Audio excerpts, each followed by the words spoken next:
That I thought last week, was a great atmosphere to play. I think our team enjoys playing at AT&T, and we enjoy the outcome actually. But great show of support. The whole core was there. Really electric atmosphere, particularly at the beginning and the end of the game. So what do you learn out of that? We didn't play well the whole time, as well as we probably wanted to, but we played well enough to win. I think there's been a lot said about the young players on this team getting a lot of accolades, but we wouldn't have won that game without our older players playing the way they did. DeShazer Everett with 16 or 17 tackles and playing special teams. Howard Matthews making critical plays on play action passes and in the run game, tackling guys, and Malcolm Kennedy coming in and out of the game and making plays. So, besides our offensive line, we've needed some of our older players to step up, and there were some unsung heroes in that game. When you face a team like Arkansas. And I know a lot's been said about Alonzo Williams, but Ivan Robinson didn't get enough credit for playing 58 snaps in that game, and a guy who, wasn't even supposed to play this year. So, the ability for us to be able to play the way we did defensively in the fourth quarter is a tribute to Coach Jackson and his staff from a conditioning standpoint. But also, I think the ability for us now to rotate some guys in there. I think you saw the rotation at DN of Miles and Julian Obioha, who made a critical play at the end of the game, and Deshaun Hall, Quaylen Cunningham, and then Jay Arnold and a bunch of other guys inside. And you can't take away the ability for those guys to play 10, 15, 20 snaps a game and keep those frontline guys oiled up and ready to go. And because of that, I think we had a little bit more juice at the end than we would have maybe since we've been here. So there's a combination of things that help that, and I think you grow as a team. I saw some wide-eyed looks for the first time out of our young guys, guys that we count on. We had some comments after the game in special teams guys, but Armani got a real look at a real big time atmosphere and two professional running backs, and he threw and missed early in the game, and he was on his heels. So a number of young guys, that was a real learning experience for them, and I think it had to do with. I'm not sure what it had to do with, but I'm glad we got through it. I'm glad we won, and we move on to the next challenge, which is Mississippi State. And this is a team that's red hot right now. 7 straight wins, 500 yards a game. This year, scoring a bunch of points. They've always been talented defensively, and big athletic defensive line. That doesn't change. Their secondary's very, very good. They're one of the tops in the league in tackles for loss and in the country. So, their D coordinator, Jeff Collins, likes to play football on your side of the line of scrimmage, extremely aggressive. And, you look at their performance, I think the difference has been they've had those players, but Dak Prescott's playing at a high level. And because of that, you just look at their last football game to go into LSU and play the way they played and go up and down the field and score points. You could argue they're as hot as any team there is in the country. So, we'll get ready this week. They've had a bye week. We'll see some new stuff. This won't be the first team that we've played that's had a bye week, and they're rested up. They'll be ready to go, and got 11 o'clock start, so we'll jump up early in the morning and put our stuff on and go play some football. Gabe? Coach, this was really the first situation of adversity for Kenny, and maybe he would say he didn't have his best stuff, but what did you learn from his moment in responding to that down the stretch? I think just like you've heard me say before, Gabe. Quarterback gets too much credit when we win and gets all the blame when we're losing. They're struggling. I don't know that he didn't have his best stuff. I think we had a bunch of drop balls. We had a bunch of penalties, and there was a lot of things that contributed to us not starting fast, besides the quarterback not being on where he needed to be. So, I don't know that that's necessarily the case. I think that he continued to play. I think that, we made plays at the end that, we either just missed, dropped, or caught and fell down, or had a penalty after a long run, whatever we did in the first half or the first three quarters. That wasn't the case the last quarter or really the last 5 minutes of the game. So, a lot of that's always going to be on the quarterback. We get that, but there's 10 other guys out there too that make an offense go, and many times, you're responsible for it. But he's going to be him. I think, as you've heard me say before, his demeanor lends itself to not being too high and not being too low, and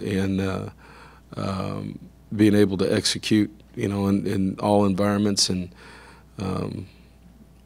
although I wasn't a big fan of that early in his career, I think it really helps him and it helps our team. Go back left, Zach. Coach, does it benefit you guys at all having played a team like Arkansas that can get it done on the ground, and then the next week playing another team like Mississippi State that can run the ball as well, especially with Dak Prescott? Two completely different styles. You're looking at a different attack than really a Arkansas 2 tight end, 3 tight end, multiple formation, shift motion situation. 2 backs. You've got a completely different attack. And, you've heard me say before, spread attacks get lumped into the same group. That's not necessarily the case. There's no doubt that these guys like to run the ball from this attack. Quarterback is part of the run game, and you have to account for him. And as soon as you do that, with all the motions, all the everything that happens, they make you fit the right gap, account for the quarterback, and create some rotations in the back end. But as soon as you do that, if you're not rotating properly or fitting the right gap, the play-action pass is deadly. And that's where, when you have a dual-threat quarterback that's playing at a high level like Dak is, that's the real issue, is stopping the run game, stopping the quarterback run game. All right, now we've got 9 guys up there, 10 guys. We can't cut one loose deep. And I think you've seen that. That's how they've been able to score lots of points with him being a dual threat. And they've got, I don't know, kind of like us, 14 guys or so that caught passes on the perimeter, interchangeable pieces, a good tight end, big athletic offensive line. They're a complete team. And so, we'll have another challenge this week defensively to stop the run. If we don't do that, we got real problems, but we can't let the ball get over our heads either. Down front here, Brent, and then we'll go KO over on the left. I think one of the first things you said after the game was you were glad to get the win, but you needed to get the penalties cleaned up and things like that. How do y'all go about doing that during the course of the week in terms of working on something like that, penalties? Well, we have officials who are there. We have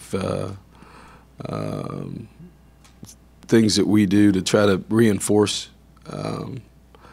what's right and what's wrong, just like a lot of things that happen during a game. That game was a very, very strange game in the fact that we had one more penalty than they had, but they had more penalty yardage. So, it just was a different game. And sometimes there's more, and sometimes there's not. But certainly that's something that we've been working on. You got one guy with 3 penalties himself in Cam Clear, and it's a guy who hadn't played since the first game. So I think that has something to do with it too. He hadn't been out there and done much. So we address them individually. We address it as a team, but that's certainly something that we've been working on. We haven't responded to, but something we got to clean up. KO on the left, and then we'll go Sam on the right. Hey, Coach, with the youth of the football program that you have right now, how important was a win like this in overtime for the long term of the program? With something these guys can now carry forward and teach. You know, youth or not, a win like that becomes important around here. I don't know if you playing in the SEC, you win a game in the SEC, whether you're young, old, or indifferent, a win's a win. And I don't know. I think based on, as I said, based on how we played, the older guys pulled us out of it, and the experienced guys pulled us out of it. The more you look at that video, the young guys, you didn't see have the impact that they had maybe at South Carolina or some of these other games. They were a little bit overwhelmed. So the intensity level of that game was pretty high, and I think that it was a real. We talked yesterday as a team about that. It was a real learning experience for some of those young guys. And I think, our older guys, because they had been through it, the guys that I was talking about, that played a lot of football, were able to pull us out of it. And the thing that I thought was interesting was the communication on the sideline, from coaches to players, players to coaches, players to players. But there wasn't a sense of panic, and there was real communication instead of yelling and screaming, bickering, finger pointing. Which is a coach, you never know, how a team's going to react until you're in those situations, and so that takes a level of maturity from older players to say, hey, listen. And I thought, at halftime, I walked in with something I was going to say, and when I got to the door, I'm the last guy there. Malcolm Kennedy was standing at the door talking to everybody going in, and then he looked at me and said, I got something I got to say. So, we went back in. I listened to him for about 30 seconds. I said, yeah, that's better than anything I can say. And I went back in, and we started looking at adjustments offensively for the second half.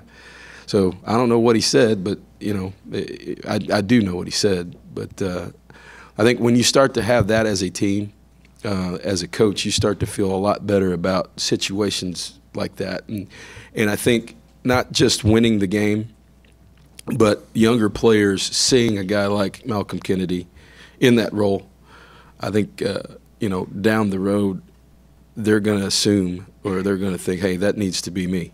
And that's where leadership and a culture, I think, can change.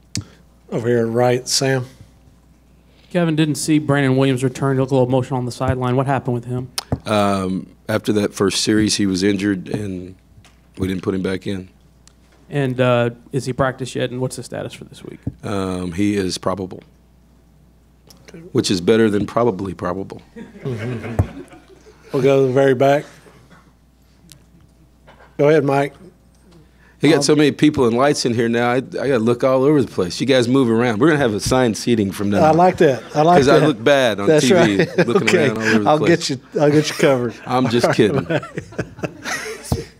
Go ahead. Specifically about Kennedy coming after the shoulder injury and then getting the game-winning touchdown. What does it say about him and you look at the three guys, and I know there's been a lot said, about,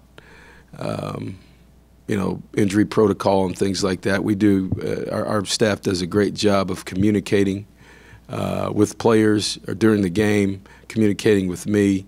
DeShazer had a shoulder situation that wasn't a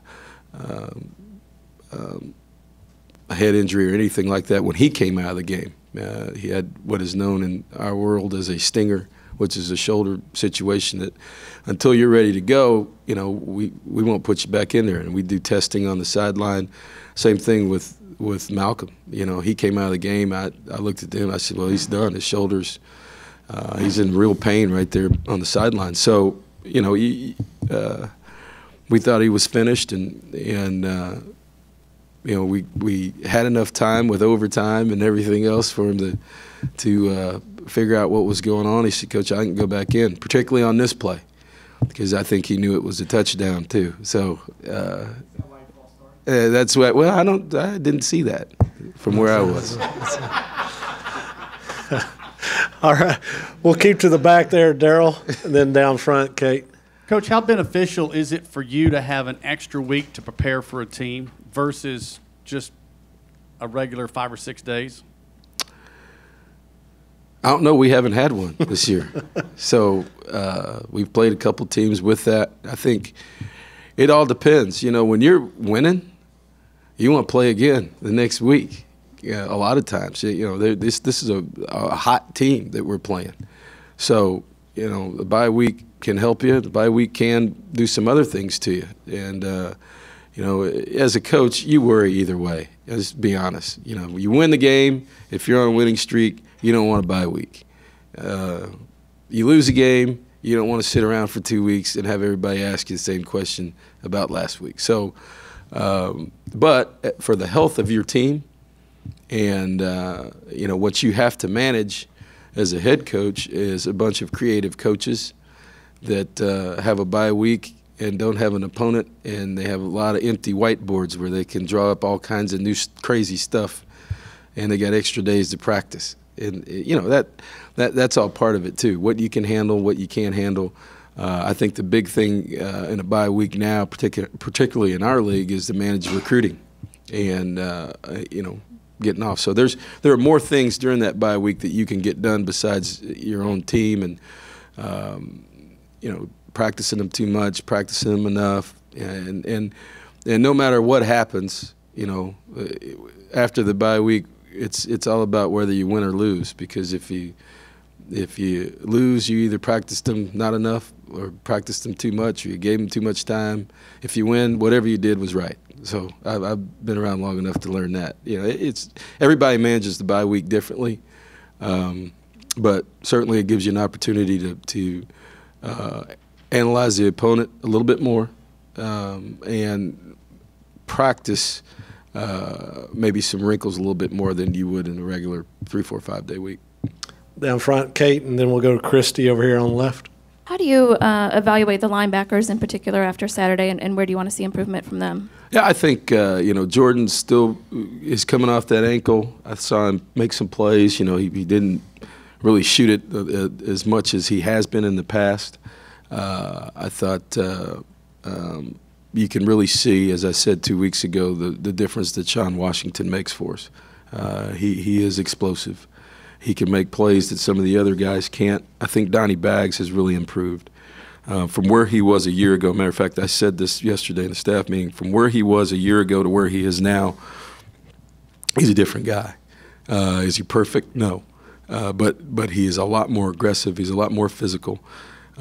He's a lot more trustworthy in what he's going to do, and I think he's a lot more confident because of that. And so, you know, Justin Bass has really given us the opportunity because he kind of floats around as the missing piece. You know, he doesn't get enough credit. I think here's a guy as a walk-on. Here's a guy who you know, has earned a scholarship. You know, he runs down on the kickoff, makes a tackle on the kickoff. Jordan gets a little dinged up or whatever. He goes running in there at Mike. All right, well, we got to get Sean out because he's just coming off of, you know, a surgery, a broken clavicle. He moves over and plays there. You know, one of the things that people aren't talking about is the play-action pass tackle he made on 3rd down to keep it to 4th and 2. You know, that's Justin Bass. That was one of those plays that if he doesn't make that play, then it's 1st down. Then who knows what happens. So, you know, are we perfect? No. Getting Sean back helped us. We miss A.J. Hilliard, yeah, because I think he was in line to have a special season. And, you know, he was playing lights out against South Carolina. So Justin's kind of filled that void to kind of move around so that we can try to keep those other 3 guys fresh and on the field, and you know, I think we're better. You know, we're better, we're bigger, and we're still a work in progress. But I think we've been. I think the getting Sean back's made a real difference for us. We'll go Christy and then Brent down front, then Cease. I have a couple of questions. The first one is with DeShazier, how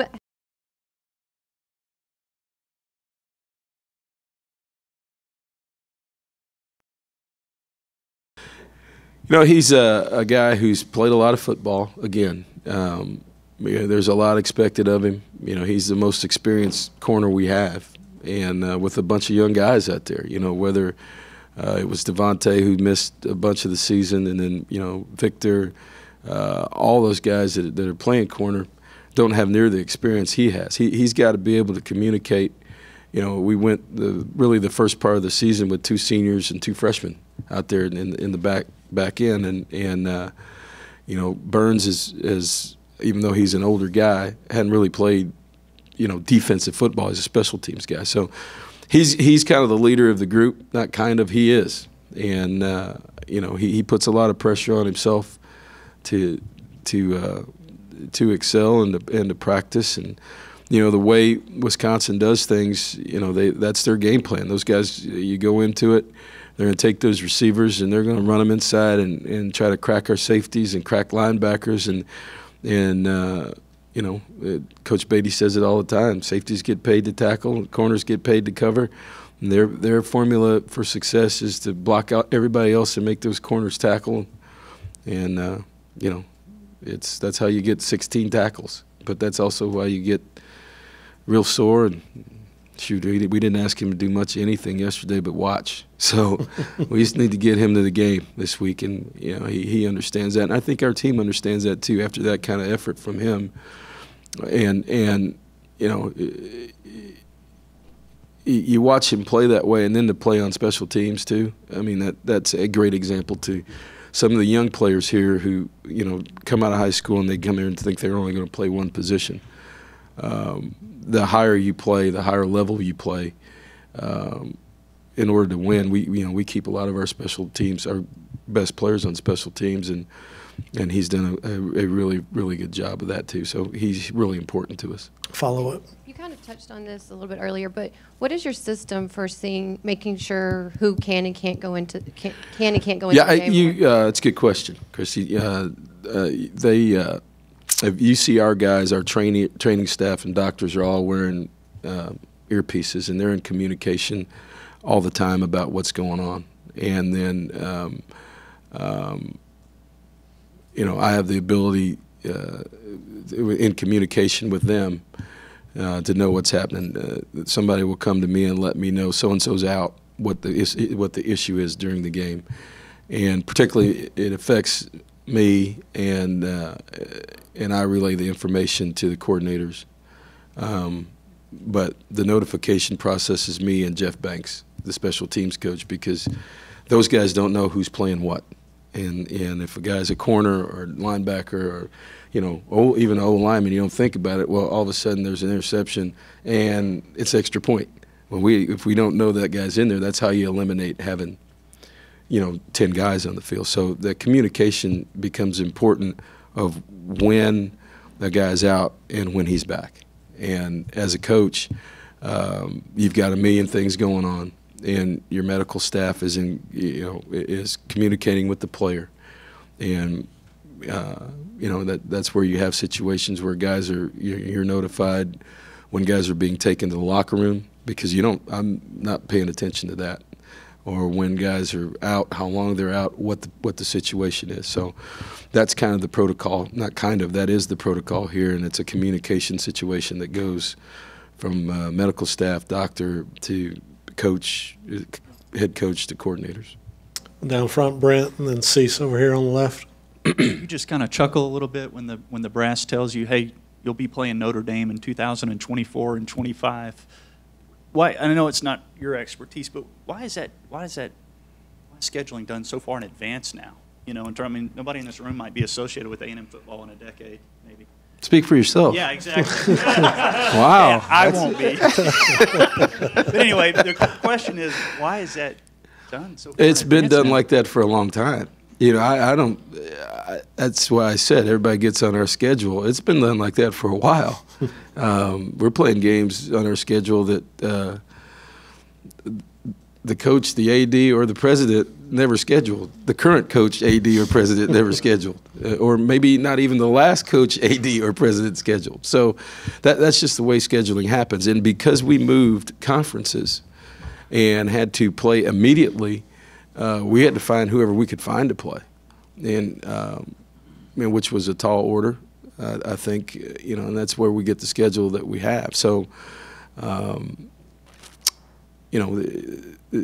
opening, next year with Arizona State and playing in Houston, that kind of worked out.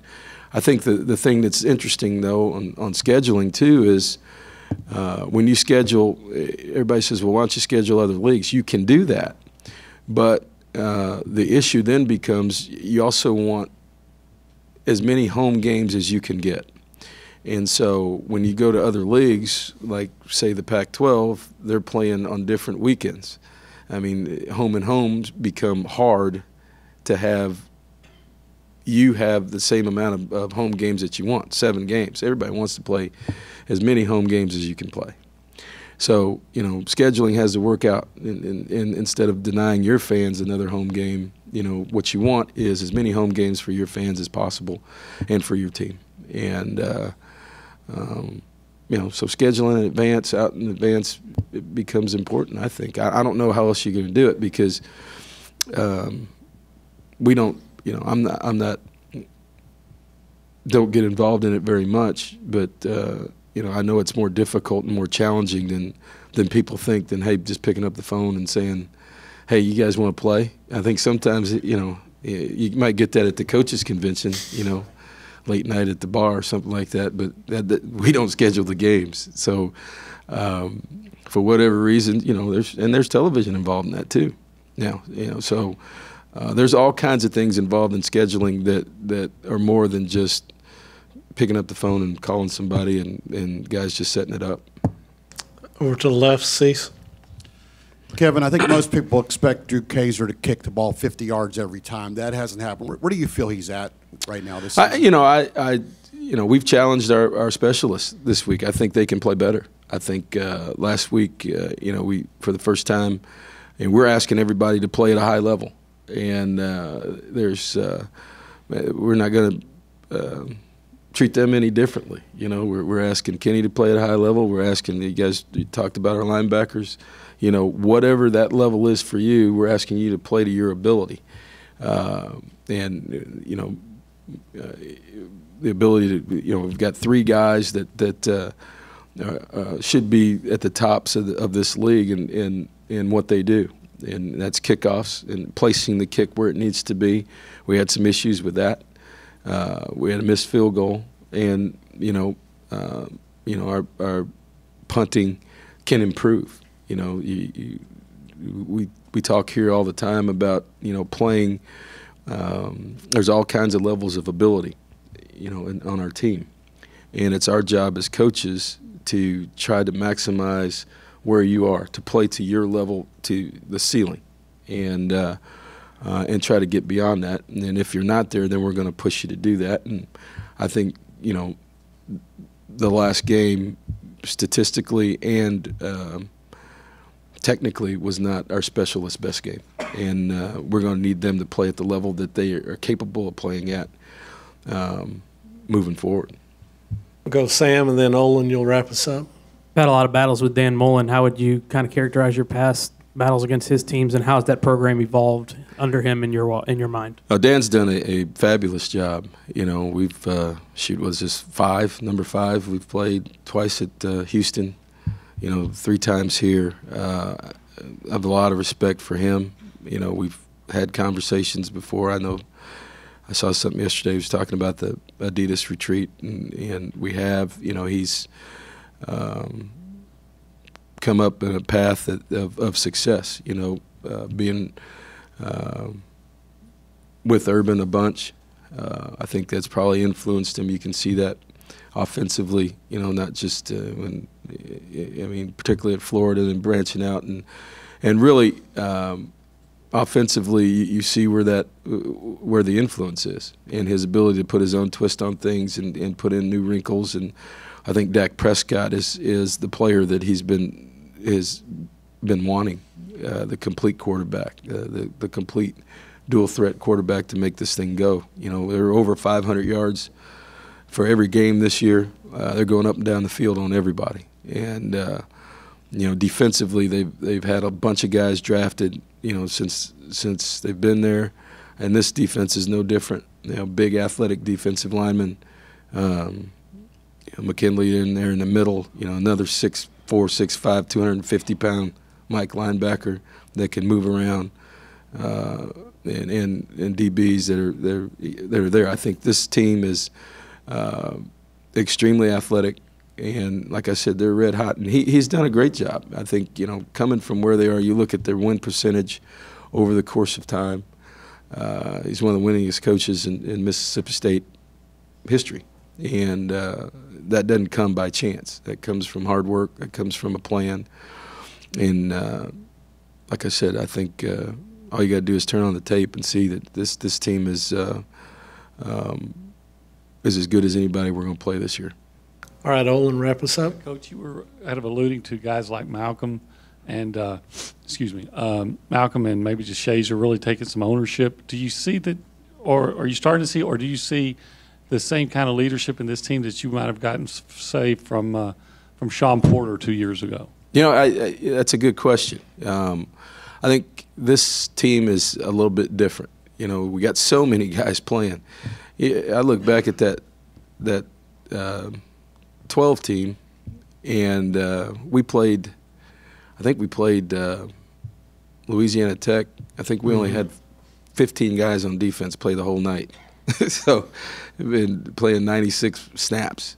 This is a different team. We're playing a lot of guys, and it's easier to be a leader when there's only 15 guys that they're playing, and most of them were older guys. The linebackers were older. Spencer Neely, all those guys were a little bit older and ready to handle things.